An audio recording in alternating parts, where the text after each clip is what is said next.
Nadreen अस्सलामु अलैकुम वरहमतुल्लाहि वबरकातुहू। मैं आपके खादिम मोहम्मद अब्दुल हकीम नक्शबंदी आपकी खिदमत में हाजिर हूँ। जैसा कि आप लोगों को इतना तो पता चल ही गया, हज़रत शेख इमाम हसन बसरी रहमतुल्लाह ताला अलैहि की वाक़ियात में आपको सुना रहा हूँ। किताब है तज़किरतुल औलिया, मुसन्निफ़ है हज़रत शेख फरीदुद्दीन अतार अलैहि रहमा। सफ़ा नंबर 30, बाब नंबर 3, यानी सफ़ा नंबर 13 और बाब नंबर 3 आप पहले से सुनते आ रहे हैं। इससे पहले मैं आपको सुना रहा था सबक आमूज वाक़िया, और आज मेरा टॉपिक बदल गया है। अब आ गया है सब्र का मफ़हूम, यानी कि सब्र का क्या मतलब होता है। तो आइए सुनते हैं। औज़ु बिल्लाहि मिनश शैतानिर रजीम, बिस्मिल्लाहिर रहमानिर रहीम। सब्र का मफ़हूम भाग 1, यानी पहला दिन है आज। किसी दरकानी ने जब आपसे सब्र का मफ़हूम पूछा। दहकानी एक मुल्क था उस ज़माने में, अब शायद नहीं है, अगर होगा भी तो मुझे इस चीज़ का इल्म नहीं है कि नहीं। आपसे सब्र का मफ़हूम पूछा। आपसे मतलब किससे? हज़रत इमाम हसन बसरी रहमतुल्लाह ताला अलैहि से पूछा। तो फरमाया कि सब्र की 2 किस्में हैं। इमाम हसन बसरी रहमतुल्लाह ताला अलैहि फरमाते हैं कि सब्र का 2 किस्में हैं। अव्वल यानी कि पहला, अव्वल इब्तिला व मुसीबत पर सब्र करना, यानी कि पहला आपके पास कोई मुसीबत आ जाता है तो आप उस पर सब्र करें। दोम यानी कि दूसरा, उन चीज़ों से इज्तनाब करना जिससे एतराज़ करने का अल्लाह ने हुक्म दिया है। यानी कि दूसरा ये मतलब होता है कि आप उस चीज़ों से बचें जिससे अल्लाह ने बचने का हुक्म दिया है।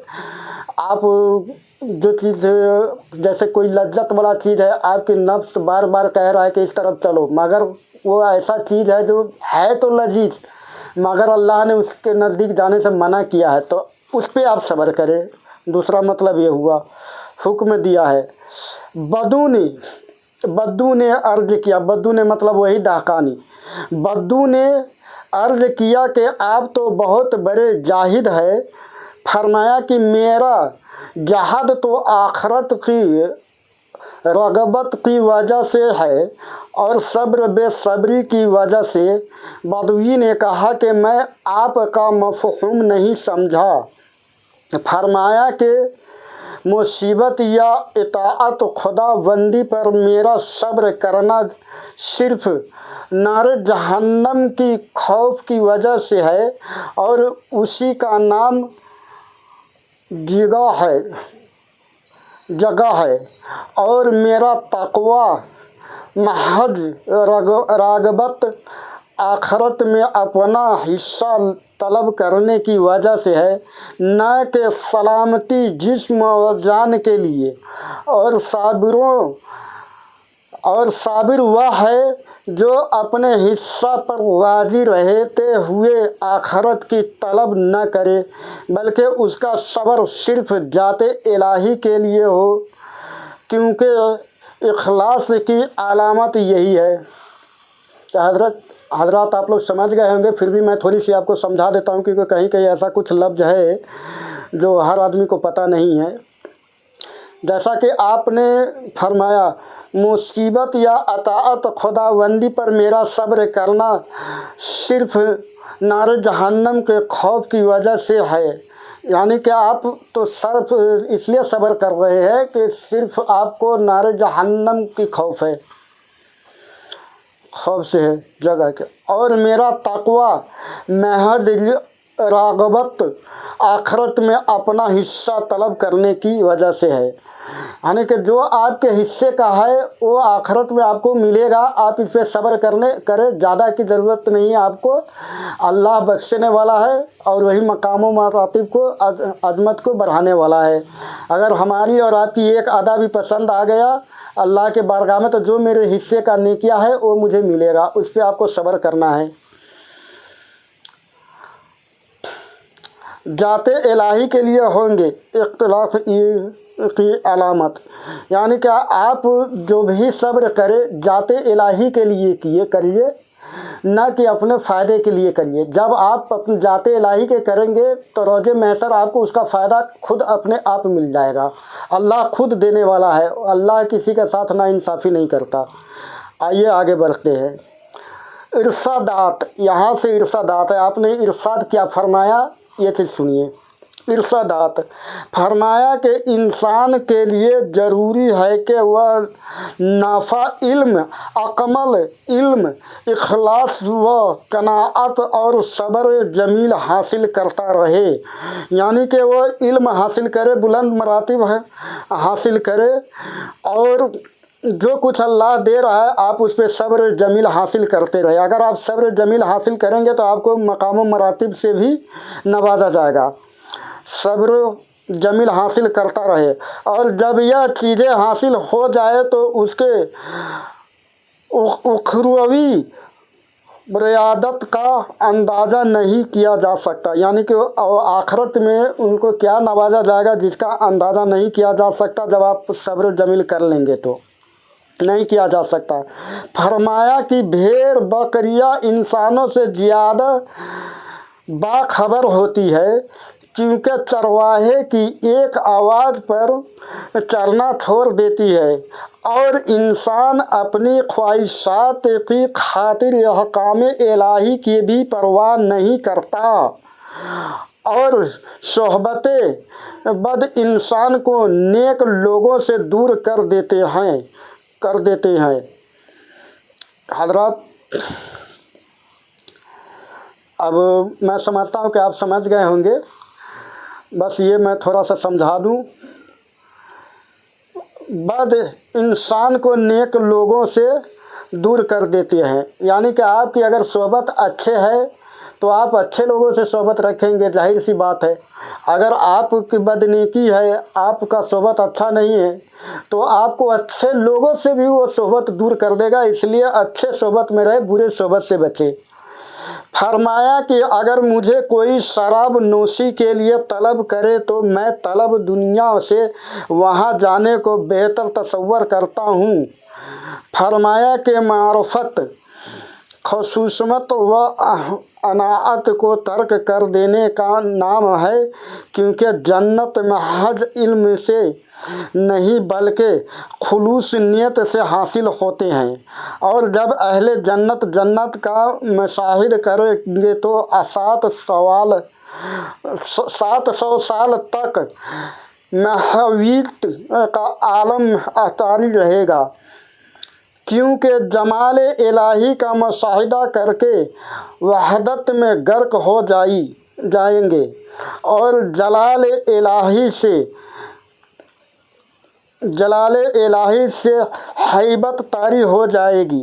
فرمایا کہ فکر ایک ایسا آئینہ ہے جس میں نیک و بد کا مشاہدہ کیا جا سکتا ہے۔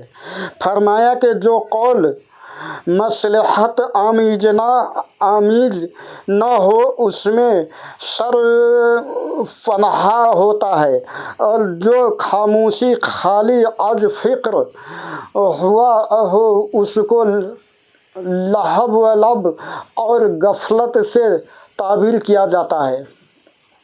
اس میں تھوڑی کہیں سی لفظ ہے جو مجھے سمجھانا پڑے گا، تو میں آئیے سمجھا دیتا ہوں۔ جیسا کہ آپ نے قول مصلحت آمیز نہ ہو، یعنی کہ آپ ہمیشہ لوگوں پہ مصلحت کیجیے، یعنی کہ رحم کیجیے، تو اللہ آپ کے اس کے بدلے رحمت دے گا۔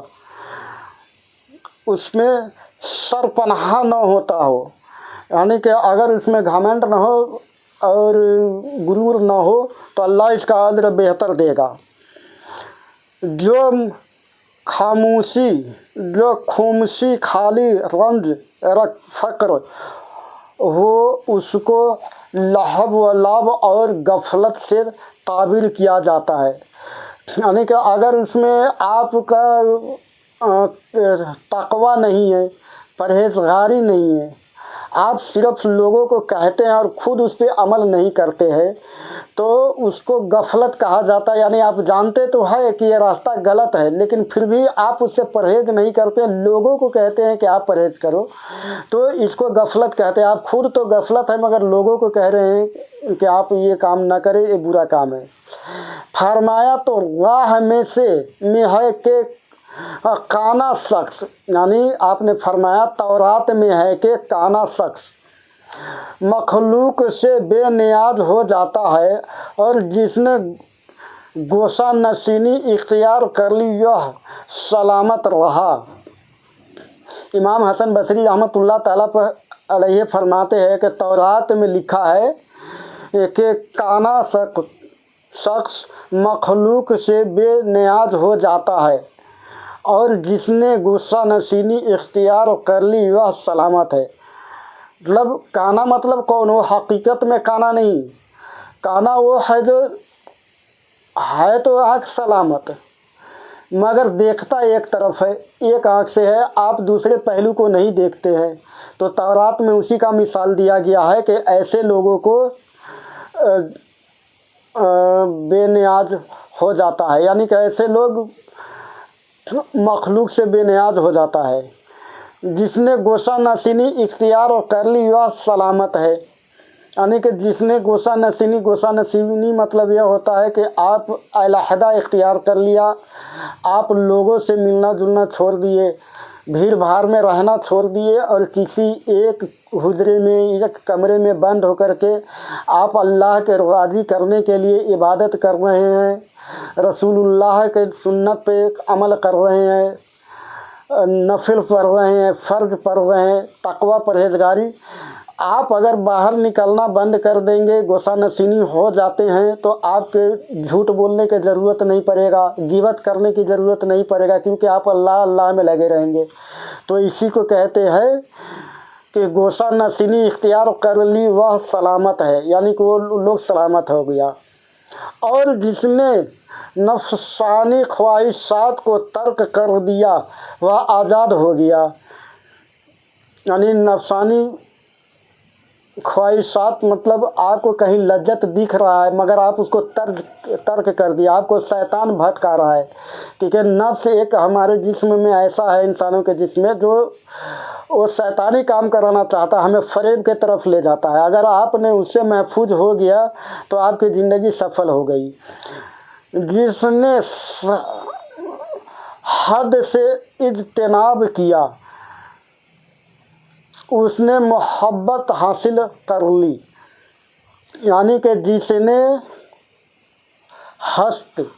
हस्द यानी कि आदमी के साथ, किसी के साथ ऐसा धोखा हो जाता है किसी के साथ, तो अब उसके बाद उससे वो दुश्मनी कर लेता है, उससे मिलना छोड़ देता है, दुआ सलाम करना छोड़ देता है। या एक हस्द वो होता है जिसको आप जलन भी कह सकते हैं, किसी के तरक्की को देख के जलन करते हैं। तो ये सब जिसने किया, करना छोड़ दिया, उसको इंसान से यानी मखलूक से मोहब्बत होना शुरू हो जाएगा। नहीं, मोहब्बत हासिल कर ली, उसने मोहब्बत हासिल कर ली दुनिया में लोगों से।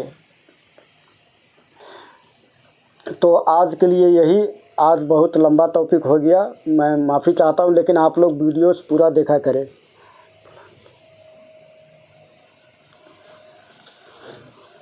अस्सलामु अलैकुम वरहमतुल्लाहि वबरकातुहू।